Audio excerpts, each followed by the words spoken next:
Bom dia, meus amados irmãos, a graça e a paz do nosso bondoso Deus, o amor do nosso Senhor e Salvador Jesus Cristo, esteja em cada um de nós hoje e sempre.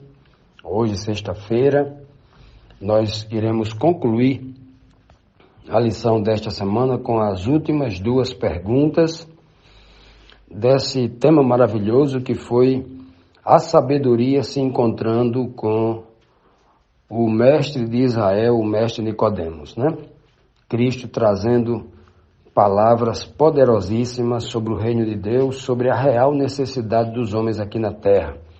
Hoje, na pergunta 11, nós temos aqui o seguinte questionamento: como Jesus revelou o contraste da sua obra em relação ao Sinédrio? Qual o contraste em relação à obra que Cristo veio fazer e a obra que o Sinédrio, a qual o mestre Nicodemos representava ali? Que ele era um dos príncipes, um dos líderes do Sinédrio, que era uma espécie de conselho religioso da alta cúpula da religião judaica, não é? Vamos ver então o que Cristo diz em João 3,17. Porque Deus enviou o seu Filho ao mundo, não para que condenasse o mundo, mas para que o mundo fosse salvo por ele. O Sinédrio, parece que eles tinham uma missão de fiscalizar o povo e sempre condenar o povo. A missão deles contra Cristo era o tempo todo buscando condenar a Cristo. A missão deles, do Sinédrio, era uma missão cobiçosa, invejosa. Eles não admitiam que ninguém ensinasse a palavra de Deus a não ser eles, porque se achavam os guardiões da verdade. Se achavam os verdadeiros oráculos de Deus. Chegando a um ponto, inclusive, já que Deus não usava eles, já que o Senhor não estava com eles, né? Devido a inúmeras profecias de vários profetas, principalmente os profetas menores, né? Como Malaquias, enviado especificamente contra os sacerdotes, Amós, né? Oséias, e Abacuque, tantos outros profetas enviados para puxar a orelha dos levitas, dos sacerdotes, dos grandes líderes que estavam em rota de colisão com a verdade, com a palavra de Deus, com a obra de Deus, e certamente esse mesmo espírito que perduraria na mente dos líderes religiosos iria atacar Jesus Cristo, que iria se apresentar como Filho de Deus, como enviado de Deus, trazendo a palavra perfeita de Deus, né? E então eles iriam ficar contra porque não estava a favor deles, não estava em harmonia com os interesses mundanos, mesquinhos, passageiros que eles tinham, né? Cristo trazia o reino de Deus, eles queriam ficar no reino da terra. Cristo trazia riquezas eternas, eles queriam riquezas temporárias. Cristo trazia o sacrifício da mudança, matando o velho homem para que o homem espiritual nascesse. Eles queriam se eternizar como homens mundanos, presos aos prazeres da carne. A cobiça pelo poder, pela fama, eles não queriam soltar isso, abandonar isso, né? E aí está o grande contraste da obra de Cristo para a obra que o Sinédrio fazia. E nesse momento aqui Nicodemos está representando, mesmo que Nicodemos não concordasse, né? Nós não sabemos se isso era uma máxima. Mesmo que Nicodemos não concordasse, e devia não concordar com tudo que o Sinédrio fazia, mas Nicodemos o representava. Nicodemos não abandonou o Sinédrio para seguir Jesus Cristo, isso é um fato, né? Então, quando nós lemos aqui que Cristo diz claramente: olha, Nicodemos, eu, o Filho do Homem, né? O Filho, né? Deus enviou o seu Filho, não para condenar o mundo. Eu não vim para condenar o mundo como vocês vivem para condenar as pessoas. Eu vim para salvar o mundo, né? Eu fui enviado, o Pai enviou o seu Filho para que o mundo fosse salvo por ele. A minha missão aqui não é condenar. Se eu viesse para condenar, eu não estava pregando dessa forma? Eu não estava atendendo os pobres, os necessitados, aqueles que foram excluídos, que eram esquecidos pelo próprio sistema religioso, né? O sistema religioso do Sinédrio, o sistema religioso levítico, existia justamente para atender a causa do pobre, da viúva, do estrangeiro, que eles haviam esquecido. Os pobres eram esquecidos. É por isso que na profecia de Isaías, que o próprio Cristo vai recitá-la e confirmá-la o seu cumprimento, lá em Lucas capítulo 4, do versículo 17 em diante, ele diz, olha, o Espírito do Senhor me ungiu para que eu viesse apregoar a libertação, para trazer liberdade ao que está cativo, para atender os pobres, fui enviado aos pobres. João Batista, quando manda 2 discípulos lá para perguntar se Cristo era mesmo o Messias ou se ele deveria aguardar outro, Jesus Cristo diz, olha, volte lá e diga a João Batista que os cegos veem, os surdos ouvem, né?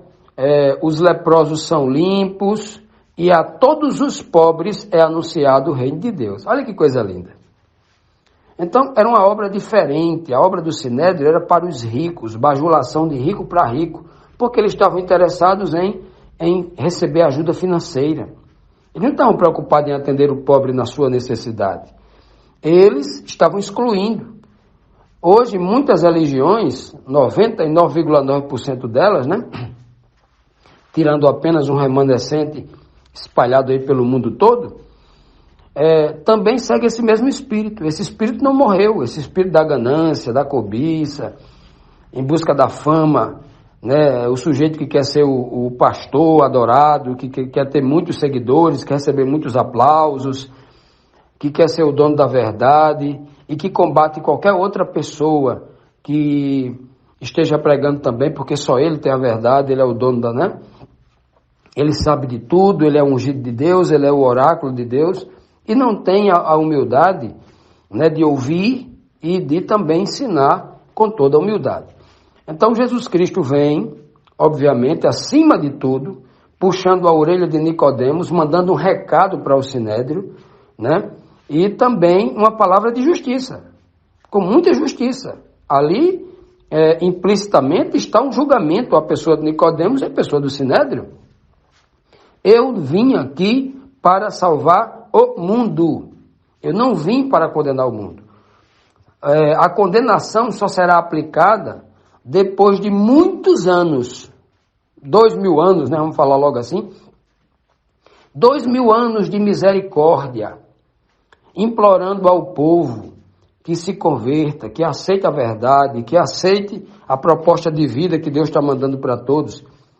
Se eles não aceitarem, só assim é que no segundo momento, aí sim, eu serei enviado para julgar, mas agora não. Agora eu fui enviado para salvar o mundo. É isso que Cristo diz, né? E nós devemos ter essa mesma consciência. Nós, como que nos dizemos servos de Cristo, fomos enviados para salvar o mundo e não estar perdendo tempo julgando o mundo. Fomos enviados para salvar. Quem vai julgar estas coisas, né? Foi Jesus Cristo que recebeu todo o juízo, todo o poder de julgamento. E ele um dia vai compartilhar com os santos, mas só depois que os santos forem transformados, salvos, trasladados, transformados, né? Então só depois. A nossa missão aqui não é de julgar, a nossa missão aqui é de salvar o mundo. E nós precisamos dessa sabedoria para não cometer o mesmo erro que os religiosos do Sinédrio cometiam. Continuando, amados, vamos agora para a 12ª pergunta. Que palavras de juízo explícitas Jesus estava proferindo em direção ao Sinédrio, o Sinédrio de Nicodemos, o qual ele estava representando ali?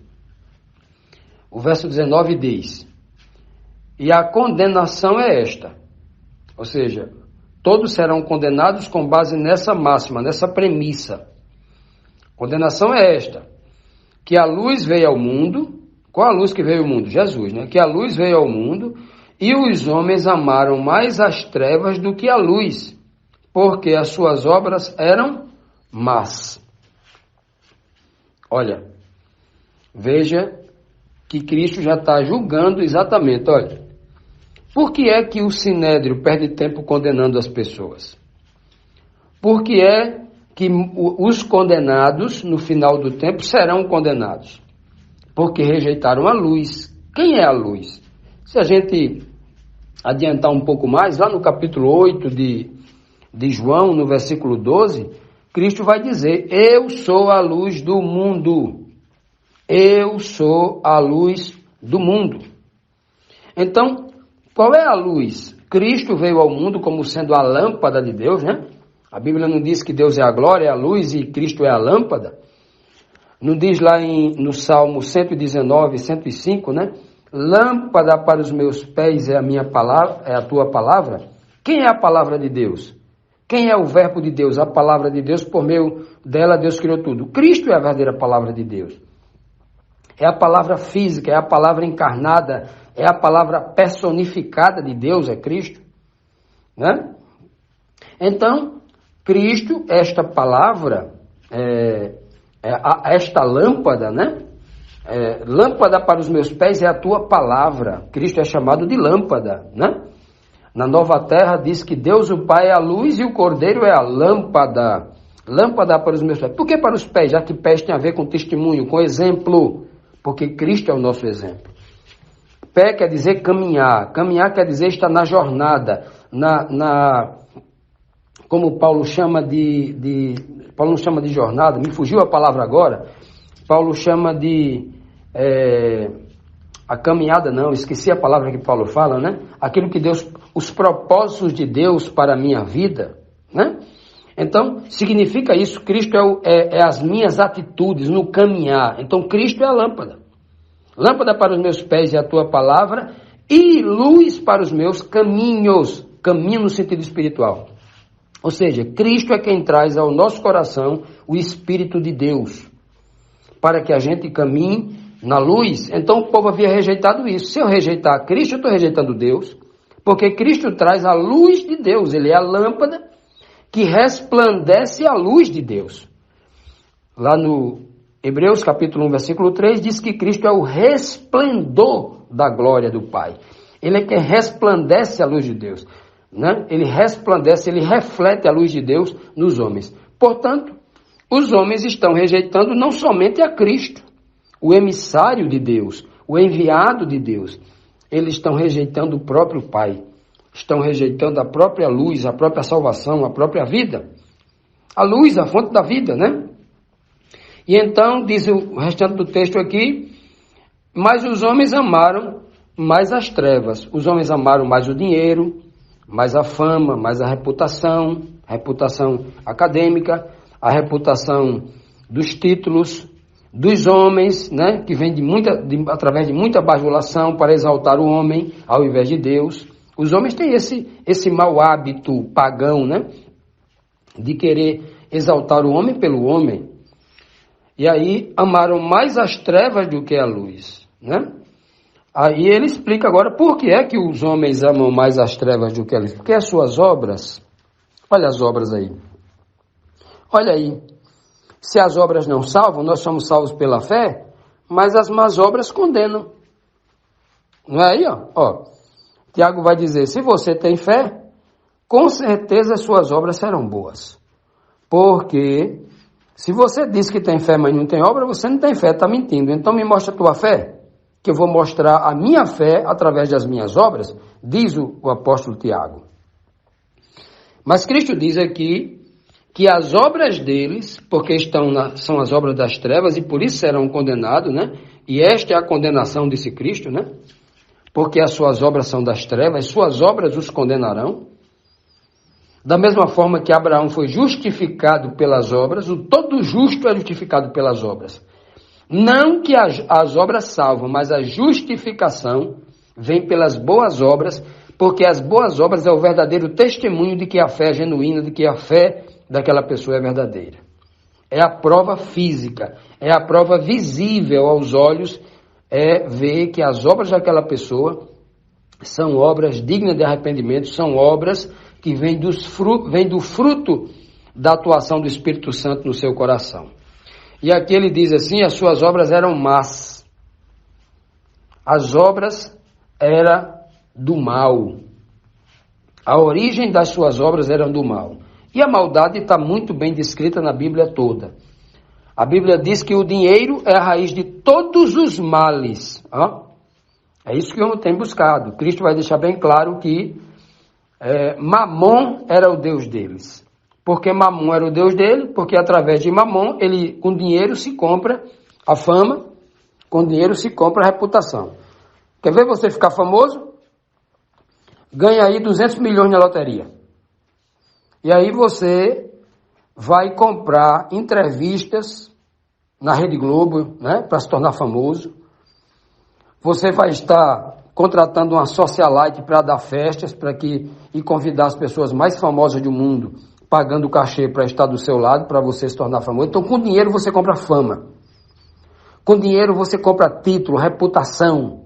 Você estuda nas melhores universidades do mundo e é aplaudido por um monte de bajuladores que quer receber um pouquinho de dinheiro também. A raiz de todos os males é o dinheiro. Se nós não prestarmos atenção, nós vamos olhar para trás e não vamos enxergar isso. Tudo no mundo corre em torno do dinheiro. E o dinheiro, que é a raiz de todo do mal, o seu caule, depois da raiz, é a fama, o poder que vem pela influência política e social, e a cobiça, que em seguida vem a cobiça da carne. O homem vai querer agora ter todo tipo de prazer. Né? O prazer que ele já adquiriu, que é o aplauso, a bajulação, para ele se achar o cara, né? E vai depender disso para manter sua, entre aspas, autoestima. Olha, se o homem tem autoestima, se o homem é autossuficiente em nada, né? Teoria asiática mentirosa que inventaram aí na cabeça de muita gente. E aí, toda uma rede de enganos que vem dessa estrutura maligna, a raiz de todos os males. Esse era o problema do Sinédrio, esse é o problema da igreja atual, né? 100% das igrejas no mundo é assim, menos o remanescente fiel que não faz parte. Quando eu falo igreja, eu falo instituições religiosas, onde o homem é o presidente, onde o homem comanda, onde o homem tem o poder de demitir, de contratar, de condenar o inferno e habilitar o homem para o céu. Estou falando de instituição religiosa. Porque a igreja, no sentido espiritual, somos nós, são pessoas, grupo de pessoas. Né? A igreja de Cristo está espalhada, inclusive muitos dos fiéis ainda estão dentro dessas instituições. Então, quando eu digo que 100% das instituições religiosas estão comprometidas com esse Deus, Mamon, o dinheiro, né? Basta que cada um seja espiritual para enxergar isso. Né? Tem gente aí que continua defendendo instituição. Saiu de uma igreja, arrumou outra instituição e está defendendo bandeira de instituição, porque não entendeu ainda, é cego ainda. Precisa ter um encontro com Cristo, como Nicodemos teve, para Cristo abrir os seus olhos. Né? E aí está a resposta final a Cristo. Serão condenados vocês, seu sinédrio, se as obras de vocês forem más. Serão condenados todos os crentes em todas as épocas, todos os religiosos, se as suas obras forem más. Né? E a maldade, a raiz da maldade, vem aí pelo dinheiro, que é a cobiça do homem, que é a razão da busca das coisas temporais. Isso são obras das trevas. Tudo vem daí. Que o Senhor nos dê sabedoria, que o Senhor nos dê entendimento, para que nós possamos enxergar toda essa trama de Satanás para enredar a sua igreja, para enganar o seu povo, fazendo com que eles fiquem neste mundo, priorizem as obras das trevas ao invés das obras da luz. Que o Senhor nos abençoe em nome de Jesus.